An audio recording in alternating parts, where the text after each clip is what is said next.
Kisah ini diambil dari kisah nyata. Jangan lupa untuk subscribe dan nantikan cerita-cerita kami selanjutnya. Selamat mendengarkan.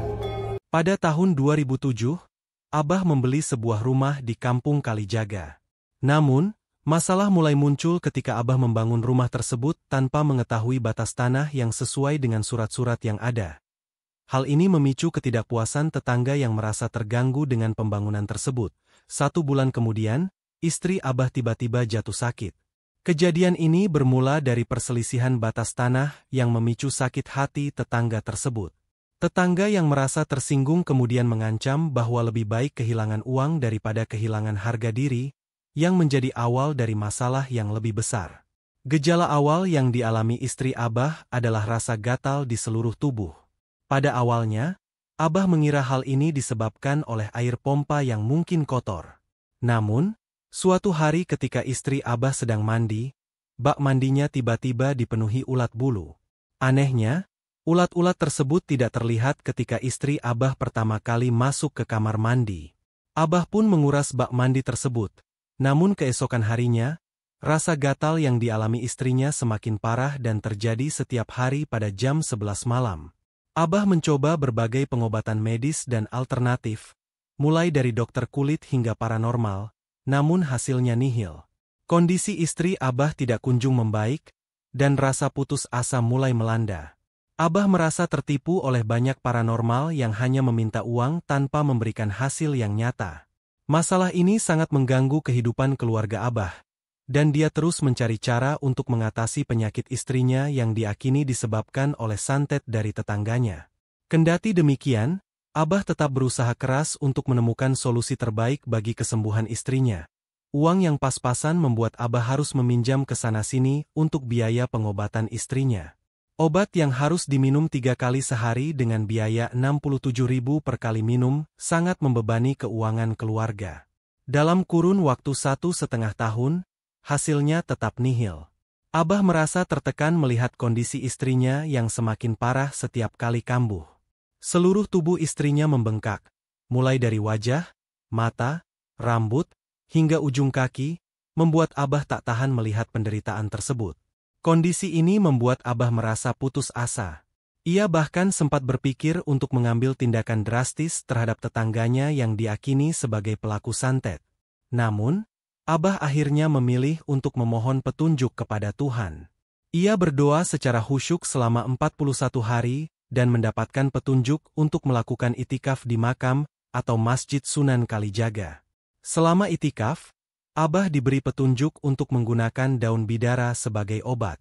Ia diminta untuk meremas daun bidara tersebut sambil membaca sholawat, mencampurnya dengan air hangat dan garam, kemudian memanjatkan doa khusus. Abah melaksanakan ritual tersebut dengan penuh keyakinan dan doa, memohon kesembuhan untuk istrinya. Pada hari ke-41, Abah didatangi oleh sesepuh yang memiliki jati diri doa tersebut. Sesepuh itu memberi petunjuk bahwa perbuatan zalim dari tetangganya akan menerima balasan sesuai dengan karma. Abah diberitahu bahwa siapa yang menanam keburukan akan memetik hasil buruk juga. Meskipun sesepuh memberikan amalan khusus, Abah memilih untuk tidak mengungkapkan detail doa tersebut kepada orang lain karena bersifat pribadi. Setelah menjalani semua petunjuk dan doa tersebut, kondisi istri Abah berangsur-angsur membaik.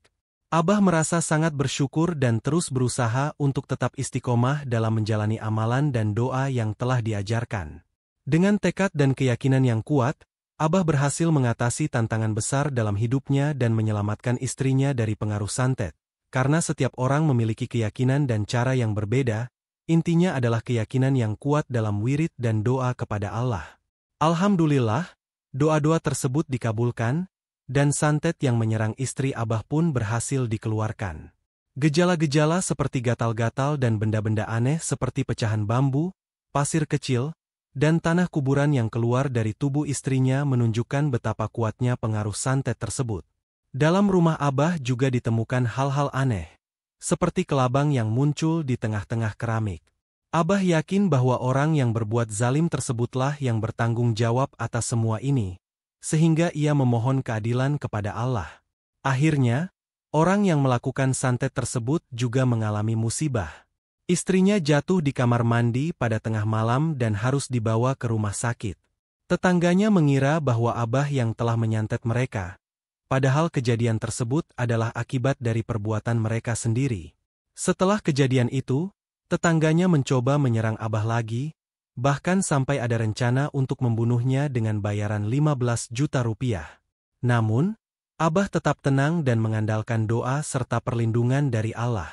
Ketika serangan gaib terjadi pada tengah malam, Abah berwudu dan salat, memohon perlindungan kepada Allah. Serangan tersebut berakhir dengan musibah yang menimpa tetangganya sendiri, istrinya jatuh dan harus dibawa ke rumah sakit. Karena merasa bahwa situasi ini tidak akan berakhir baik jika terus berlanjut, Abah memutuskan untuk menjual rumahnya pada tahun 2009 dan hijrah ke tempat lain demi ketenangan diri dan keluarganya. Dalam perjalanan hidupnya, Abah bertemu dengan jin muslim yang selalu memperhatikannya. Jin tersebut memperkenalkan dirinya sebagai Syiah dan mulai berinteraksi dengan Abah layaknya manusia biasa. Pertemuan dengan jin muslim ini menambah keyakinan Abah bahwa dengan doa dan perlindungan Allah, semua cobaan bisa dihadapi dengan tegar dan bijak. Abah pun terus menjalani hidupnya dengan penuh keyakinan dan tawakal kepada Allah. Dalam komunikasi lebih lanjut, ternyata umur jin perempuan tersebut hampir 700 tahun lebih. Abah penasaran mengapa jin tersebut memperhatikannya dan mendapatkan jawaban bahwa jin tersebut suka dengan orang muslim yang taat beribadah. Jin itu senang menjadi makmum saat Abah salat, dan selalu mengingatkan Abah untuk salat tepat waktu. Seiring berjalannya waktu, timbul rasa empati Abah terhadap jin perempuan itu. Abah merasa tertarik untuk mengenalnya lebih dalam, layaknya hubungan dengan manusia. Mereka sering berkomunikasi dan berbagi cerita tentang kehidupan masing-masing. Jin tersebut menjelaskan bahwa ibadah mereka lebih disiplin daripada manusia, dan keyakinan mereka sangat kuat karena mereka melihat bagaimana manusia dimuliakan oleh Allah.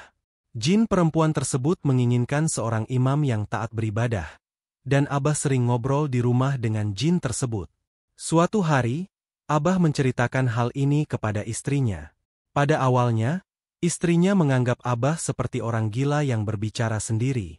Namun, Abah meyakinkan istrinya bahwa jin tersebut ada dan kadang-kadang bisa dirasakan melalui aroma harum yang tiba-tiba muncul di rumah. Untuk memahami lebih dalam, istri Abah mengundang seseorang yang paham tentang dunia gaib. Orang tersebut mengatakan bahwa Abah harus dinikahkan dengan jin perempuan tersebut. Abah merasa ragu karena perbedaan alam antara manusia dan jin, serta ketidakmampuan manusia untuk meraba atau melihat jin secara kasat mata. Akhirnya, mereka melakukan ritual untuk memanggil semua pihak yang terkait, termasuk wali dari jin perempuan tersebut. Ritual tersebut melibatkan upacara layaknya pernikahan manusia, lengkap dengan mahar dan wali. Setelah dinikahkan, setiap kali Abah ingin berhubungan dengan jin tersebut, ia tidak tahu bagaimana caranya. Abah menjalani kehidupan dengan keyakinan yang kuat dan mencoba menjalani setiap petunjuk yang diberikan kepadanya. Setelah beberapa waktu menjalani kehidupan dengan keberadaan jin perempuan yang selalu mengingatkan Abah untuk beribadah, jin tersebut meminta izin untuk masuk ke dalam raga istri Abah. Jin tersebut beralasan bahwa sebagai suami, Abah harus memenuhi kewajiban terhadap istri, meskipun dalam situasi yang tidak biasa ini. Abah merasa bimbang dan bertanya-tanya apakah tindakannya benar atau salah, karena dirinya tidak pernah mencari atau menginginkan hubungan dengan jin tersebut. Namun, jin tersebut menyatakan bahwa alasannya menyukai Abah adalah karena ketaatannya dalam beribadah dan melihat kebaikan dari perilaku dan hati Abah. Abah menyadari bahwa tidak semua jin itu jahat atau menyesatkan. Dalam perannya sebagai suami, Abah berusaha untuk tetap menjadi imam, baik untuk istri manusianya maupun jin tersebut. Jin itu sering mengingatkan Abah untuk tetap beribadah dan menjalankan salat tepat waktu, sehingga Abah merasa sangat bersyukur. Seiring berjalannya waktu, usaha bengkel motor Abah semakin berkembang. Dari awalnya hanya memiliki 3 mekanik, usaha Abah tumbuh menjadi sebuah perusahaan dengan 7 mekanik pada tahun 2010. Dan omsetnya naik drastis hingga 1.200 unit per bulan. Abah tidak mengandalkan bantuan jin untuk kesuksesannya, melainkan kerja keras dan ibadah yang selalu diingatkan oleh jin tersebut. Namun, Ujian datang kembali. Seorang paranormal mencoba mencuci otak istri Abah dengan iming-iming bahwa Abah salah karena bergaul dengan jin. Abah merasa cemas dan kembali berkomunikasi dengan jin perempuan tersebut, bernama Ajeng, untuk mencari solusi. Jin Ajeng mengingatkan Abah bahwa paranormal tersebut berniat memanfaatkan istri Abah untuk kepentingan mereka. Melalui doa dan usaha yang terus-menerus, Abah akhirnya menemukan titik terang. Ia menyadari bahwa paranormal tersebut memiliki alasan untuk mengganggu istri Abah sesuai dengan arahan tertentu. Dengan bimbingan dan pengingat dari Jin Ajeng, Abah berhasil mengatasi situasi tersebut dan menjaga keluarganya tetap aman dari pengaruh negatif. Pada akhirnya, Abah menyadari bahwa akar permasalahan hanya bisa dipecahkan dengan bimbingan batiniah dari Jin Ajeng. Segala sesuatu harus selalu diawali dengan doa dan permohonan perlindungan kepada Allah. Abah belajar bahwa ujian batin yang diberikan oleh Allah bukanlah hal buruk, melainkan cara untuk mendekatkan diri kepadanya. Dalam setiap perjalanan hidup, Abah merasakan perlindungan dan arahan yang diberikan oleh Jin Ajeng, terutama dalam situasi yang berbahaya. Satu kejadian yang sangat membekas di ingatan Abah adalah ketika dia sedang mengendarai motor dengan kecepatan tinggi. Jin Ajeng membisikkan peringatan agar Abah mengurangi kecepatan dan beristighfar. Abah pun menurunkan gas dan mulai bersalawat. Tak lama kemudian, di depannya terjadi kecelakaan yang sangat parah. Namun Abah selamat berkat peringatan tersebut. Istri Abah juga mengalami peningkatan dalam ibadahnya setelah mengalami berbagai cobaan. Dia menjadi lebih rajin dalam menjalankan sholat malam, puasa Senin Kamis, dan ibadah lainnya. Istri Abah memahami bahwa segala kepahitan yang pernah dialami harus diikhlaskan dan selalu mengajak diri untuk mendekat kepada Allah. Abah masih berstatus menikah dengan Jin Ajeng. Setiap malam pada waktu-waktu tertentu, Jin Ajeng meminta Abah untuk melakukan salat bersama, termasuk salat tahajud, salat tobat, salat tasbih, dan salat hajat. Jin Ajeng selalu mengutamakan ibadah dan setelah selesai beribadah, dia akan masuk ke raga istri Abah dengan tanda berupa aroma tertentu. Dalam obrolan mereka, Jin Ajeng selalu mengingatkan Abah akan kewajibannya sebagai suami, meskipun dia sendiri tidak berwujud nyata.